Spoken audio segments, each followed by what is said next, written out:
ಊರಿಗೆ ಬಂದಿರೋ ವಿಷಯನ ಬೆಂಗಳೂರವ್ರಿಗೆ ಹೇಳ್ಬೇಡ ಅಂತ ಹೇಳಿರ್ಬೋದಲ್ವಾ? ಅದಕ್ಕೆ ಬೆಟ್ಟ ಅಂಕಲ್ಲು ಆಯ್ತು ಮಗಳೇ ನೀನ್ ಹೇಳ್ದಂಗೆ ಆಗ್ಲಿ ಅಂತ ಹೇಳಿರ್ಬೋದಲ್ವಾ? ಅವ್ರ ಬಗ್ಗೆ ಗೊತ್ತಿದ್ದೂನು ಅವ್ರ ಬಗ್ಗೆ ಈ ತರ ಯೋಚನೆ ಮಾಡಕ್ಕೆ ಮಾತಾಡಕ್ಕೆ ಹೇಗೋ ಮನ್ಸು ಬರುತ್ತೆ ಅಪ್ಪ ಮಾರಾಯ.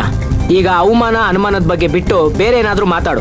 ಈಗ ಬೇರೆ ಏನಾದ್ರೂ ಮಾತಾಡೋದಕ್ಕೆ ನಾವೇನಾದ್ರೂ ಇಲ್ಲಿ ರೌಂಡ್ ಟೇಬಲ್ ಕಾನ್ಫರೆನ್ಸ್ ಅಲ್ಲಿ ಕೂತ್ಕೊಂಡು ಪೆಗ್ ಆಗ್ತಾ ಇದೀವ? ಇಲ್ಲಿ ಪೆಗ್ ಆಗ್ತಿರೋದು ನಾನು ಒಬ್ನೇ, ಅದು ಸಿಂಗಾರಿ ಸಿಗ್ತಿಲ್ಲ ಅನ್ನೋ ಟೆನ್ಷನ್ಗೆ. ನೋಡೋ, ಸಿಂಗಾರಿ ಸಿಗೋವರೆಗೂ ಈ ಅನುಮಾನ ಇರ್ಲೇಬೇಕು. ಯಾಕಂದ್ರೆ ಸಿಂಗಾರಿಗೆ ಬೆಂಗಳೂರು ಗೊತ್ತಿಲ್ಲ, ಬೆಂಗಳೂರಲ್ಲಿ ಯಾರ ಪರಿಚಯನೂ ಇಲ್ಲ. ಪರಿಚಯ ಇರೋದು ನೀನು ವಿಜಯ. ನಿಮ್ಮನೇಲಿ ಏನಾದ್ರು ಇದಳ? ಏಯ್, ಇರಕ್ ಸಾಧ್ಯ ಇಲ್ಲ ಬಿಡು. ಇದ್ದಿದ್ರೆ ನೀನ್ ಯಾಕೆ ನನ್ ಜೊತೆ ರಾತ್ರಿ ಎಲ್ಲ ಹುಡುಕ್ತಾ ಇದ್ದೆ?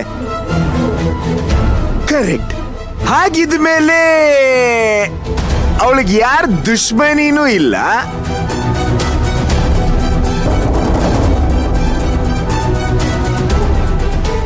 ದುಶ್ಮನ್ಗಳಿದ್ದಾರೆ ಕಣು.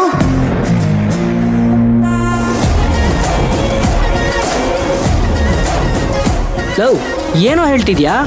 ನನ್ನ ಪ್ರಕಾರ ಸಿಂಗಾರಿಗೆ ದುಶ್ಮನ್ಗಳು ಅಂದ್ರೆ ಇಬ್ರು. 1 ನಿಮ್ ಮೇಡಮ್, 2 ಪಾನಿದು ಬಿಡ್ಡ ಅಮಿತಾ. ಇವ್ರ ಇಬ್ರಲ್ಲೊಬ್ರು ಅವಳನ್ನ ಹಿಡ್ಕೊಂಡು ಆಟ ಆಡ್ತಿರ್ಬೋದಲ್ವಾ? ನಿಮ್ಮ ಅಮ್ಮಂಗೆ ಮಯೂರಿ ಮೇಲೆ ಕೋಪ ಇದೆ ಅಂತ ಗೊತ್ತು. ಅವಳನ್ನ ಮನೆಯಿಂದ ಆಚೆ ಹಾಕಕ್ಕೆ ಪ್ರಯತ್ನ ಪಟ್ರು ಅಂತನೂ ಗೊತ್ತು. ಆದ್ರೆ ಈಗ ಹೇಳ್ದೆ ಕೇಳ್ದೆ ಮನೆಯಿಂದ ಆಚೆ ಹೋಗಿರೋದು ಮಯೂರಿನೇ ಅಲ್ವಾ? ಅಂದ್ಮೇಲೆ ಇದ್ರಲ್ಲಿ ನಿಮ್ಮ ಅಮ್ಮನ ಕೈವಾಡ ಏನೋ ಇರುತ್ತೆ. ಇಲ್ಲೇ ನಾವು ಡೀಪ್ ಆಗಿ ಥಿಂಕ್ ಮಾಡ್ಬೇಕಾಗಿರೋದು ಬ್ರೋ. ಈಗ ನಿಮ್ ಮೇಡಮ್ಗೆ ಸಿಂಗಾರಿ ಮನೆ ಬಿಟ್ಟು ಅಬೇಜ್ ಆಗ್ಬೇಕು ಅಂತ ಆಸೆ ಇತ್ತ? ಸಿಂಗಾರಿ ಈಗ ಮನೆ ಬಿಟ್ಟು ಅಬೇಜ್ ಆಗಿದ್ದಾಳ? ಇದೇ ಖುಷಿಗೆ ಅವಳ ಮನೆಗೆ ಮತ್ತೆ ವಾಪಸ್ ಬರಬಾರ್ದು ಅಂತ ಹಂಗಿಂದ ಹಂಗೆ ಅಬೇಸ್ ಮಾಡ್ಬಿಟ್ಟಿದ್ರೆ?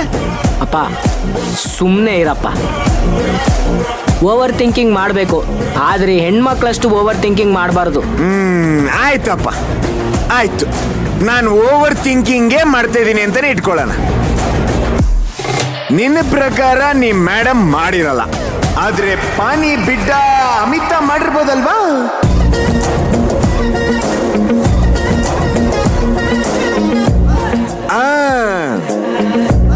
ನಾನು ಮದುವೆ ಆಗಿರೋ ವಿಷಯ ಅವಳು ಗೊತ್ತಿದ್ರು, ಅವಳು ಕಣ್ಣು ಮುಂದೆನೆ ಮದುವೆ ಆಗಿದ್ರು, ಅವಳಿಗೆ ಈಗ್ಲೂ ನಂದೇ ಯೋಚನೆ.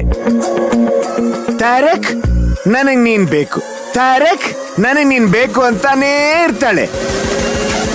ಅವಳೇ ಏನಾದ್ರೂ ಕ್ರಿಮಿನಲ್ ಯೋಚನೆ ಮಾಡಿ ಕ್ರಿಮಿನಲ್ ಕೆಲಸ ಮಾಡಿರ್ಬೋದಲ್ವಾ? ಅವಳಿಗೆ ಹೇಳಿದ್ದೆ ನಾವಲ್ವೇನೋ? ಅವಳು ಮಾಡಿದಿದ್ರೆ ಅವಳು ಯಾಕೋ ನಮಗ್ ಫೋನ್ ಮಾಡ್ತಾ ಇದ್ಲು?